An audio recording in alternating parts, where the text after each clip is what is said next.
Welcome to Human Rights Education Now, a podcast series from Human Rights Educators USA.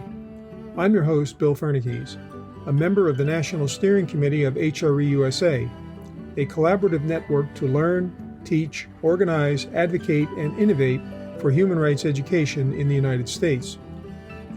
This podcast aims to raise awareness about human rights education and invites listeners to engage with the worldwide movement to make human rights education a core focus of educational programs from preschool through higher education and in both non-formal and informal community educational settings. This episode concludes our conversation with Sandy Sohcot, founder and director of The World as It Could Be, a human rights education organization based in Northern California. Sandy discusses the relationship of human rights education to social justice, how human rights education intersects with local community issues and concerns, and the importance of human rights education for young children. She also offers suggestions how to advance human rights education in the United States, based upon her work with The World as It Could Be and Human Rights Educators USA.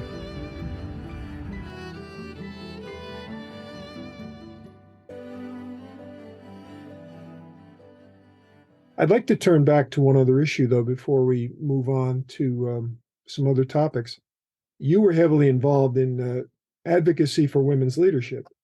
How do you see your human rights education work connecting to that? Again, I think that I've been doing that for quite a long time, but I would not have had the vocabulary at the time. So early in my, when I came out of working at Bank of America, where I had learned, I had been working on my MBA in finance, and I wound up working at Bank of America, where I was learning how to use numbers to model investment in electronic projects. And then I was working in a department where my job was to have the senior managers provide their plans and budgets to go before the senior management. And I decided I wanted to take that process and bring it to the small business community so that small business owners could have that understanding. And I also wanted to bring it particularly to women as to how to better manage their own finances. And so I think it was as early as 1985, I believe, a colleague of mine and I put on a workshop for women that we called On Becoming Financially Competent. And the whole point of that, because I had observed in some of the consulting work I was doing that women were suffering from the sort of stereotype behaviors that women aren't supposed to know about money.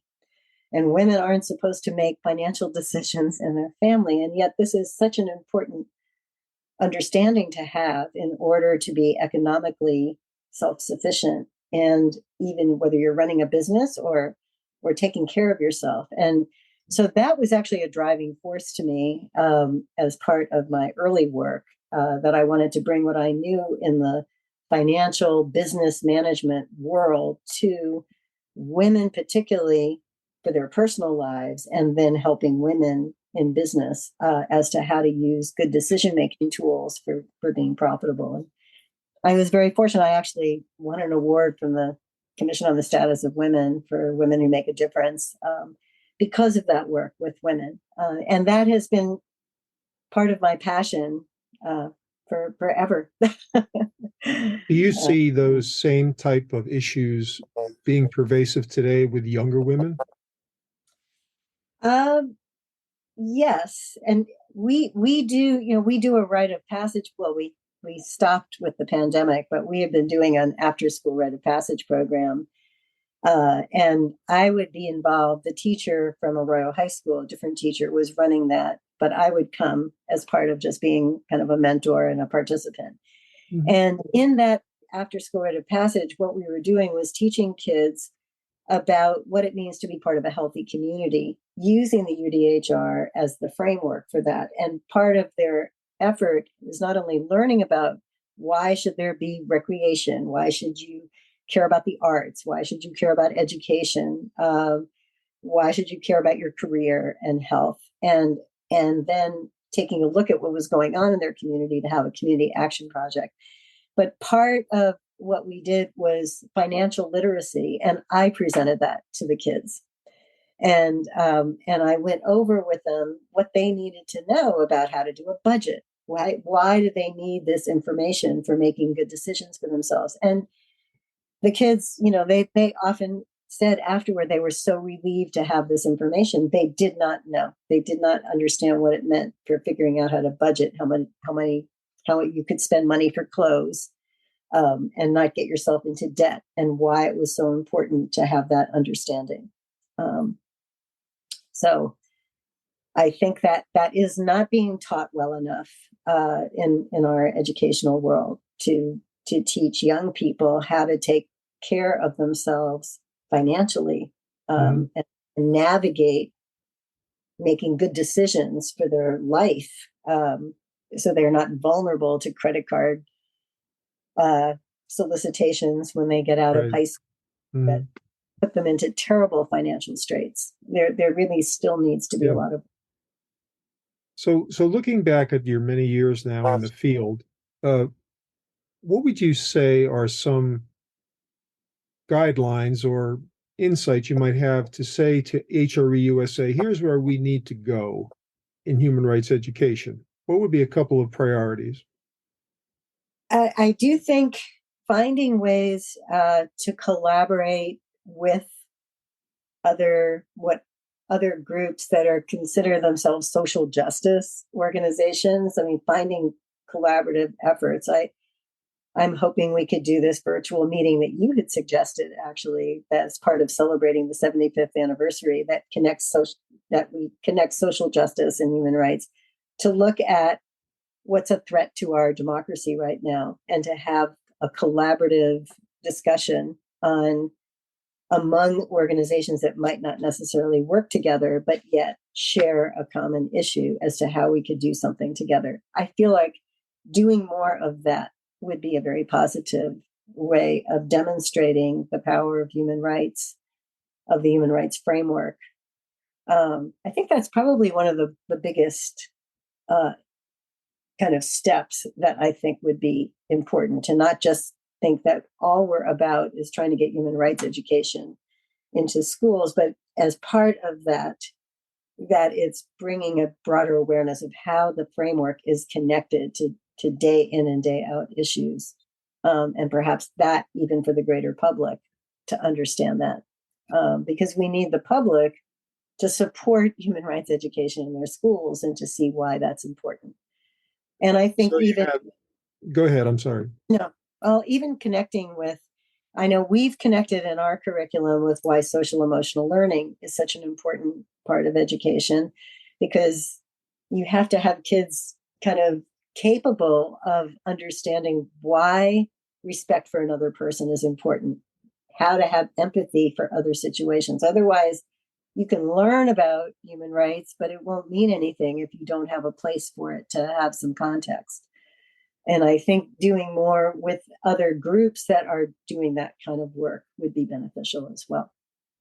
Right. So there are other educational settings that often are neglected, like museums or public parks, religious communities, things of this sort.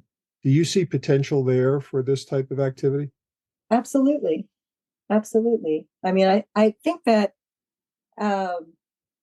really gaining, helping people doing different efforts to see that their work is directly connected to human rights and human rights education is not only helpful to their work, but it's helpful to HRE USA. We've been doing at The World as It Could Be this new initiative called The World as It Could Be, 4 questions at a time. And we're interviewing leaders of other nonprofits to showcase their work. But in the course of our questions, one of our questions is, how is your work connected to the principles of the UDHR? And so it's been wonderful. We're about to publish our 3rd that we're doing, but we have very, disparate organizations that you might say, well, they're not a human rights organization, and they may not have thought of themselves that way. until they start talking about how their work is directly connected to human rights principles.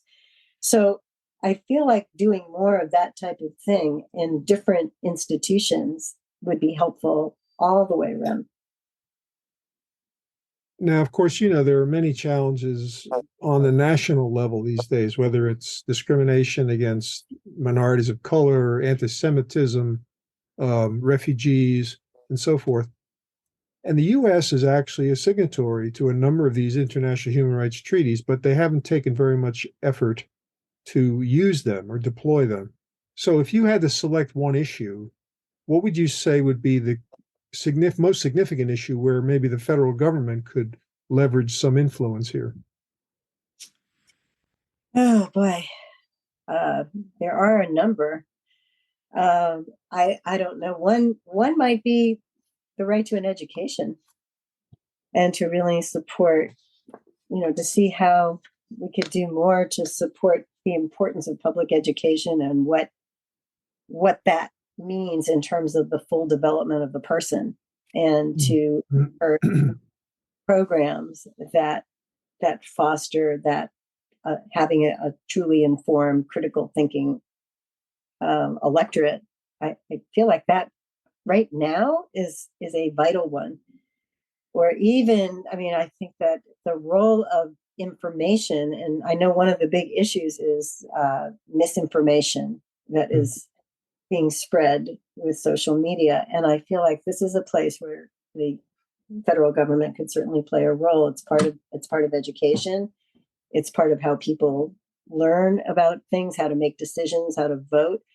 And our public airwaves are being used to pass along misinformation. Mm-hmm. I think the government has a role to play in perhaps bringing back I think it's the freedom doctrine, or that existed under the FCC, where anybody using our airwaves presenting themselves as news had to show both sides of an issue. Mm-hmm. I feel like, to me, that would be something to look at. Yeah, I think you raise an important issue about what it means to have actual truthful information, which is verifiable empirically, and you can actually use that information to generate meaningful conversations and judgments. So keeping that in mind, you have also just co-authored a book chapter. And can you talk a little bit about what you and Rosemary Blanchard did and how that sort of relates to HRE? Yeah, this was just a wonderful collaboration. I'm so grateful to Rosemary because she came to me.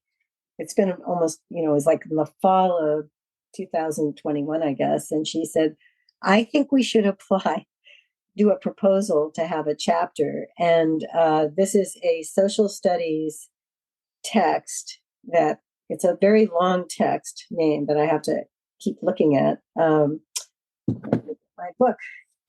The text is called Mindful Social Studies, Frameworks for Social Emotional Learning and Critically Engaged Students. And so Rosemary suggested that we submit a chapter for that, and that we have it as an opportunity to showcase what human rights education is in terms of supporting that kind of framework, and specifically to highlight the world as it could be as an existing program that has a robust curriculum, and how that supports critically engaged people. And so we called our chapter the Human Rights Portal to Teaching Mindfulness and Civic Engagement. And Rosemary was the primary author of the part of explaining the whole human rights education framework and what that's about. And then my main part was explaining the connection, like how I developed The World as It Could Be, the context for that, because the context for it was as important as what we came up with. The fact that we saw how young people became excited and wanted to be engaged because they learned about this framework, and that this was worth pursuing, and that the arts were a vital part of that, and that should be part of helping support mindfulness as well as engagement. And so that's the essence of our chapter. And we're thrilled that we are considered part of being able to promulgate these ideas as part of having a society of teaching social studies with the idea of encouraging a presence of mind, of mindfulness, conscious student experience, and that they can use an understanding of human rights, in our case, the UDHR, as that guide, as a vehicle for being engaged in their communities. Well, as someone who taught social studies for 36 years, I can say that what you're doing is long overdue. And I think it's going to be valuable with people who read that book and can then actually apply it in their practice. I hope so. Yeah, I think it will. So let's just turn to our last questions here. And those are the ones that I give to every interviewee. Right. So who would you say is the most influential role model for your HRE work, alive or not? Well, I have to say the most influential is Eleanor Roosevelt, because I always respected her work. But the fact that she managed to get this Universal Declaration of Human Rights adopted under many challenges, and to see how vital and radical that document is in our world, I can't help but hold her out as a model for pursuing something, no matter what the challenges are. Okay, and then what would say is the most effective quote that sums up your view of the importance of human rights? I'm going to quote Eleanor Roosevelt, and we often use it, and that is, "Where, after all, do human rights begin? In small places close to home." And that is really what is behind my own thinking and the work of The World as It Could Be, where we really are encouraging the people we connect with to see that the ideas of human rights are very, very local, very personal, and that what we do in our own way of being ripples out and can actually affect how the world operates.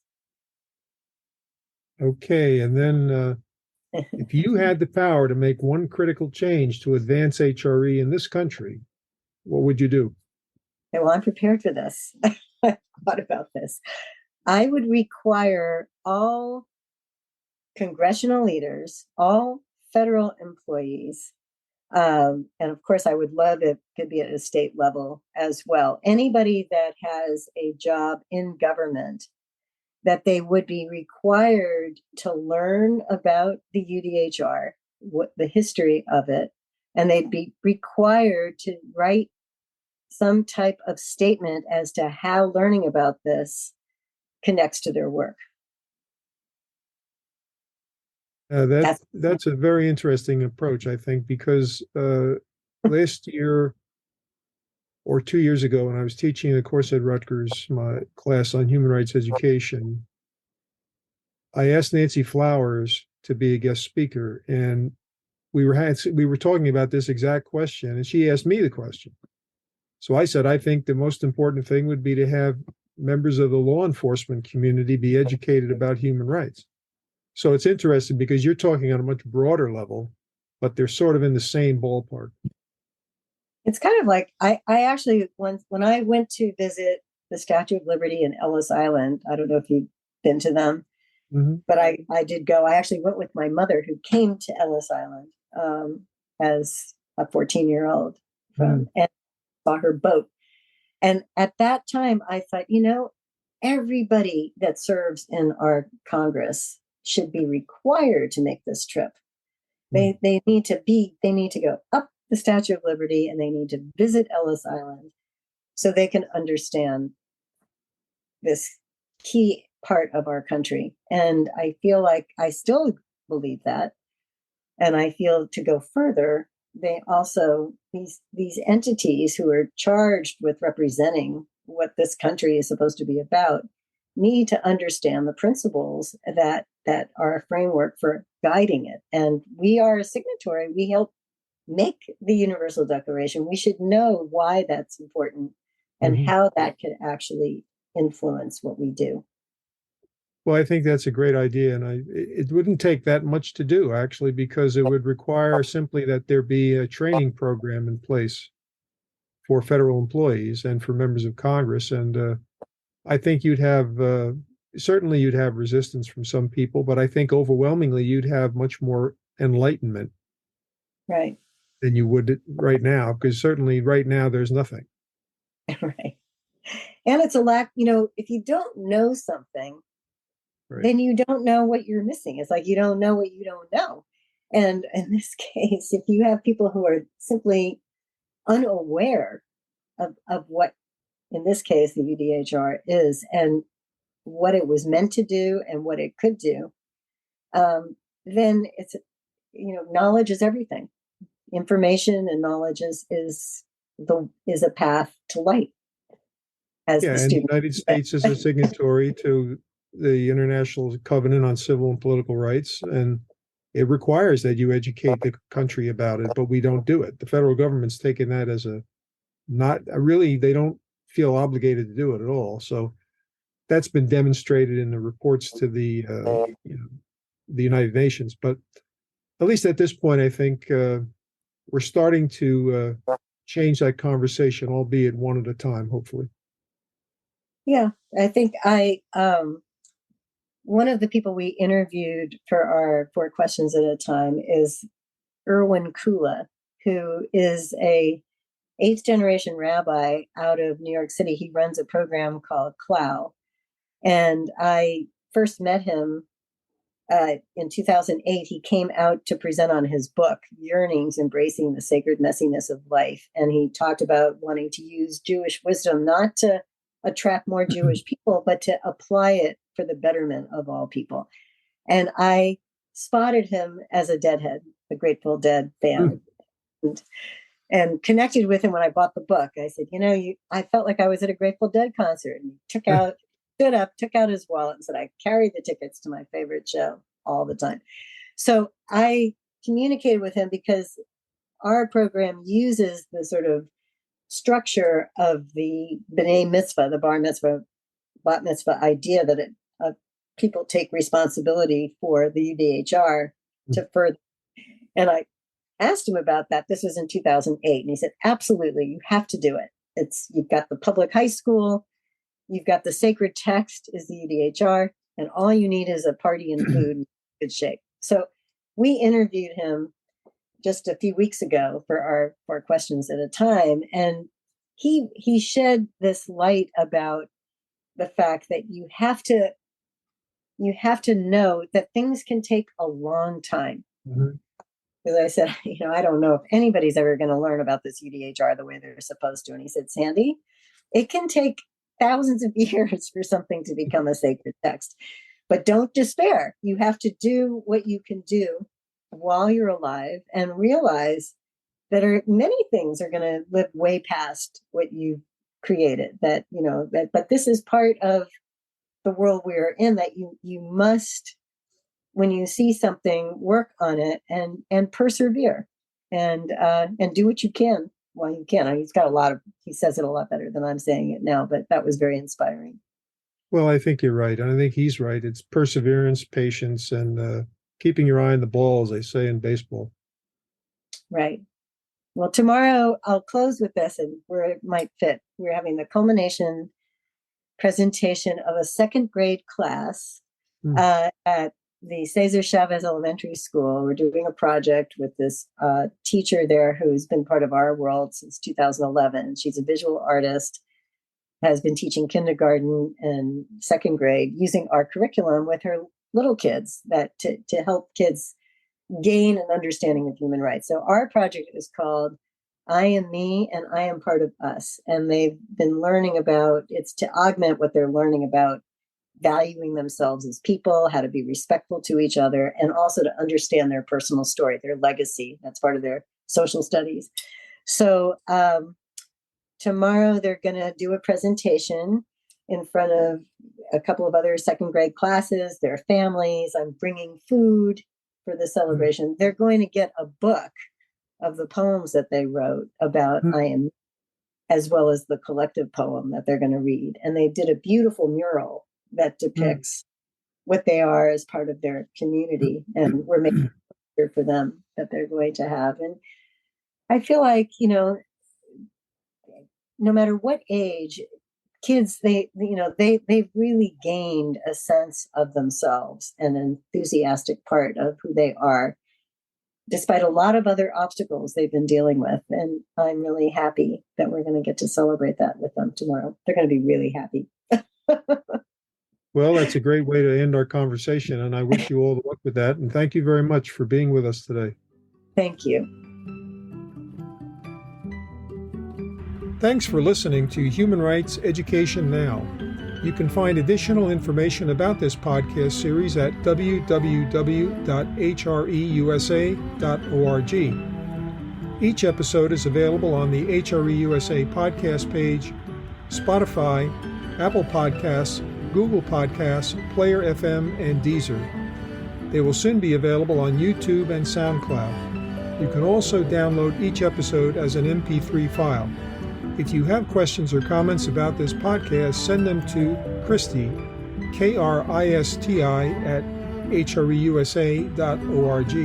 Our podcast team includes host and producer Bill Fernikes, executive producer Christy Redelius-Palmer, editor Elizabeth Schwab, sound designer and project manager Sabrina Sanchez, communications and public outreach coordinator Jessica Terbruggen, and production coordinator Jasmine Chizu Gota. The Human Rights Education Now logo was designed by Kim Berering. Human Rights Education Now is a production of Human Rights Educators USA, a project of the Center for Transformative Action in Ithaca, New York.